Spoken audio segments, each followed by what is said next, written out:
Hi, kia ora, everyone. It's Chris here from Bayleys Insights team, sitting here with Chelsea Mooyman from Bayleys Whanganui, Manawatu. And Chelsea, you run property management for the region? Yeah, I do. Across Manawatu and Whanganui. Yeah, cool. And so we thought while you're in Auckland today, we'd have a bit of a chit-chat around some of the trends that are coming through the market.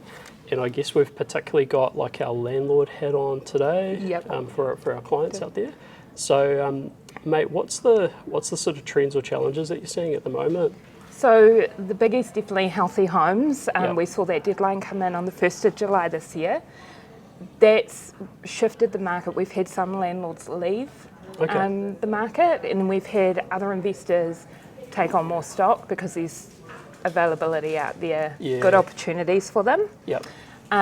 So really it's working with our landlords to make sure their properties are compliant and they stay that way, because it's not just that you hit that healthy homes compliance. You have to maintain and ensure it's still... It's about maintaining that level of compliance for them. Gotcha. And kind of interesting because Healthy Homes was, I'm going to say it was introduced in like 2019. I might be just talking rubbish. But it's interesting that some properties still haven't been taken up to scratch. Is that because some of those landlords have just held off the investment, or they've maybe purchased owner-occupied properties and put them into the rental pool? Or I think it's a bit of a mixed bag for those who haven't achieved compliance.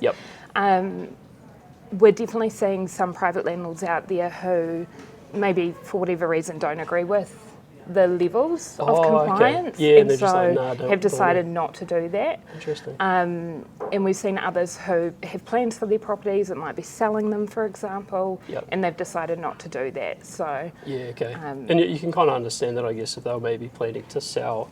And what's your average Healthy Homes investment? Might be like 20 or 30 grand for like a house to take it from zero to... from nothing, when it needs full compliance, could be talking 20k, but most houses are 90% compliant, so it's generally a couple of thousand spent to get it to compliance, so manageable. And I guess the big thing there is that if you're a landlord and you're not complying, you're going to get smoked at some point by maybe a tenant having a go at you, sending you through tenancy tribunal. Definitely. And you can get fines off that, right? So so it's a $7,200 fine per issue, so it is a biggie. That's a massive one. And Healthy Homes has been out there, as you say, for many years now. We've known this is coming. Tenants are very aware it's coming, or that it's here now. And they're aware of their rights and the standard that houses should be at. So it's really important for landlords to make sure they're achieving that compliance, because the risk is high. 100%. And like I think through tenancy tribunal data, what you see is that quite often maybe a landlord has a go at a tenant for rent arrears or something like that.